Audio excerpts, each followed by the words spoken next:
വിദ്യാർത്ഥികളെ ഒരിക്കൽ കൂടി എല്ലാവർക്കും ബയോവേഡിലേക്ക് സ്വാഗതം.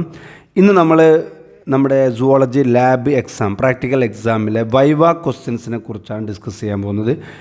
പൊതുവെ വൈവ ക്വസ്റ്റ്യൻസ് നിങ്ങളോട് ചോദിക്കാൻ സാധ്യതയുള്ള രണ്ട് സമയങ്ങൾ, ഒന്ന് നിങ്ങൾ ചീക്ക് എപ്പിത്തീലിയം അതല്ലെങ്കിൽ ബ്ലഡ് സ്മിയർ തയ്യാറാക്കിയ ശേഷം അത് എക്സ്റ്റേണൽ എക്സാമിനറെ കാണിക്കുന്ന സമയമായിരിക്കാം.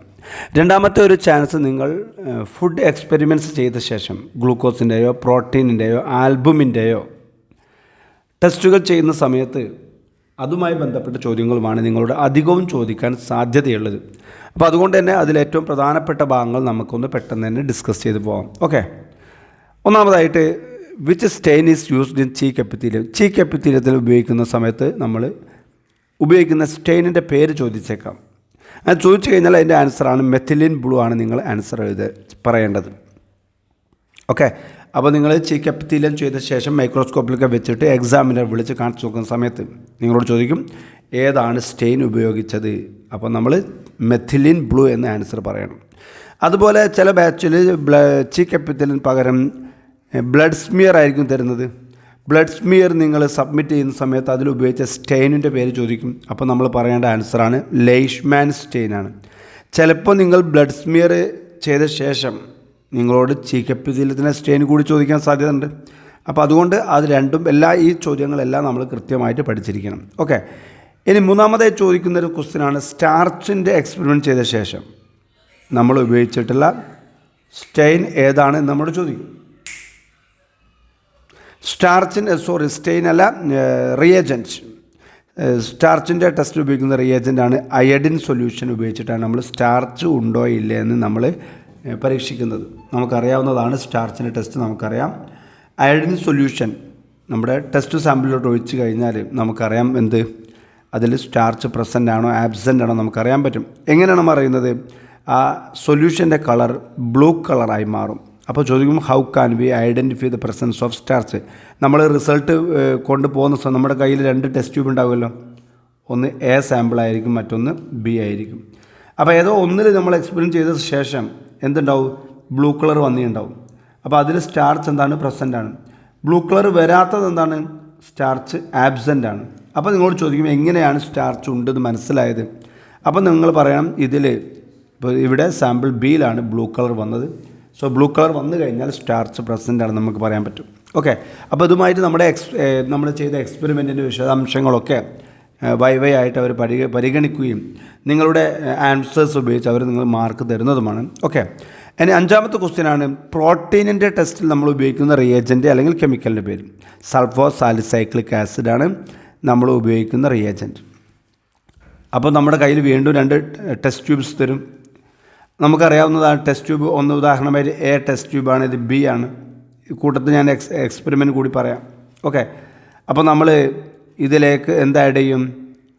സൾഫോ സാലിസൈക്ലിക് ആസിഡ് ആഡ് ചെയ്യും. അപ്പോൾ എങ്ങനെയാണ് നമുക്ക് പ്രോട്ടീൻ ഉണ്ടെന്ന് മനസ്സിലാവുന്നത്? പ്രോട്ടീൻ പ്രസൻ്റ് ആണെങ്കിൽ അതിൽ ക്ലൗഡി പ്രസിപ്പിറ്റേറ്റ് ഉണ്ടാവും അല്ലേ? ക്ലൗഡി പ്രസിപ്പിറ്റേറ്റ് ഉണ്ടാവും. ഓക്കെ, അപ്പോൾ ഞാൻ ആറാമതായി ഉൾപ്പെടുത്തിയ ക്വസ്റ്റ്യൻ ഇത് തന്നെയാണ് കേട്ടോ. എങ്ങനെയാണ് പ്രോട്ടീൻ്റെ പ്രസൻസ് ഓഫ് പ്രോട്ടീൻ എങ്ങനെയാണ് അറിയാൻ നമുക്ക് സാധിക്കാം. അതിൻ്റെ ആൻസറാണ് ക്ലൗഡി പ്രസിപ്പിറ്റേറ്റ് രൂപപ്പെടും. ഓക്കെ, കലങ്ങിയിട്ടുള്ള വൈറ്റ് കളറായിട്ടുള്ള ഒരു അപ്പിയറൻസ് നമുക്ക് കാണാൻ സാധിക്കും. കൂടുതൽ ശ്രദ്ധിക്കുക, ചില സ്കൂളുകളിലൊക്കെ സൾഫോ സാലിസൈക്ലിക് ആസിഡ് എക്സ്പെരിമെൻറ്റിന് പകരം ബയൂററ്റ് ടെസ്റ്റ് ആയിരിക്കും ചെയ്യുന്നത്. ബയൂററ്റ് ടെസ്റ്റ് ഇതിന് നമ്മൾ ഉപയോഗിക്കുന്ന റിയേജൻ്റാണ് ബയൂററ്റ് റിയേജൻറ്റ് അല്ലേ? ബയൂററ്റ് ടെസ്റ്റിൽ ഉപയോഗിക്കുന്ന റിയേജൻ്റാണ് ബയൂററ്റ് റിയേജൻറ്റ്. ഈ ബയൂററ്റ് റിയേജൻറ്റ് ഒഴിച്ചു കഴിഞ്ഞാൽ പ്രോട്ടീൻ പ്രസൻ്റ് ആണെങ്കിൽ അവിടെ എന്തുണ്ടാവും? വയലറ്റ് കളർ കാണാൻ പറ്റും. വയലറ്റ് കളർ ഇല്ലെങ്കിൽ നമുക്കെന്ത് മനസ്സിലാക്കാം? അത് പ്രോട്ടീൻ ആബ്സെൻ്റ് അത് മനസ്സിലാക്കാൻ പറ്റും. അതിൻ്റെ ആൻസർ നമ്മൾ എഴുതിയിരിക്കണം. ഓക്കെ, ഇനി ഗ്ലൂക്കോസിൻ്റെ ടെസ്റ്റിന് ഉപയോഗിക്കുന്ന റിയേജൻറ്റിൻ്റെ പേരാണ് അടുത്തൊരു വൈവ ക്വസ്റ്റ്യൻ. ബെനഡിക്റ്റ് റിയേജൻ്റ് എന്നാണ് നമ്മൾ ആൻസർ ചെയ്യേണ്ടത്. ബെനഡിക്റ്റ് റിയേജൻ്റ് ഒഴിച്ചു കഴിഞ്ഞാൽ ഗ്ലൂക്കോസ് പ്രസൻറ്റുമാണെങ്കിൽ നമ്മളത് ചൂടാക്കണം. എങ്ങനെയാണ് ഈ ഗ്ലൂക്കോസിൻ്റെ ടെസ്റ്റ് ഞാൻ ചെയ്യും നമ്മൾ? അപ്പോൾ നമ്മൾ ടെസ്റ്റ് ട്യൂബ് എടുക്കും. ടെസ്റ്റ് ട്യൂബിലേക്ക് എന്ത് ചെയ്യും? ഇതിൽ സാമ്പിൾ സൊല്യൂഷൻ ഉണ്ടാവും. നമുക്ക് ഗ്ലൂക്കോസ് ഉണ്ടോ എന്ന് അറിയാനൊരു സൊല്യൂഷൻ ഉണ്ടാവും. അതിലേക്ക് നമ്മൾ ബെനഡിക്റ്റ് റിയേജൻ്റ് ഒഴിച്ചിട്ട് എന്ത് ചെയ്യണം, ചൂടാക്കണം അല്ലേ. ചൂടാക്കി കഴിഞ്ഞാൽ എന്ത് ചെയ്യും, ഇതിൻ്റെ കളർ എന്തായി മാറും, ബ്രിക്ക് റെഡ് കളറായി മാറും. ഈ ഒരു കളർ ചേഞ്ച് വന്നു കഴിഞ്ഞാൽ നമുക്ക് പറയാൻ പറ്റും അതിൽ ഗ്ലൂക്കോസ് പ്രസൻ്റാണ്. പ്രത്യേകിച്ച് കളർ ചേഞ്ച് ഒന്നും ഇല്ല, ബെനഡിക്റ്റ് റിയേജൻറ്റിൻ്റെ ആ നിറം തന്നെ നിലനിൽക്കുകയാണെങ്കിൽ ഗ്ലൂക്കോസ് ആബ്സെൻ്റ് ആണ്. അതാണ് 8ാമത്തെ ക്വസ്റ്റ്യൻ.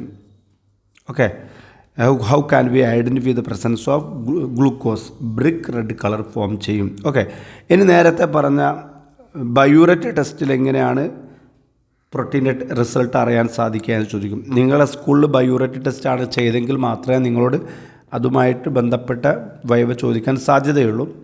അപ്പോൾ എങ്കിൽ കൂടി അത് മനസ്സിലാക്കി വെക്കുക.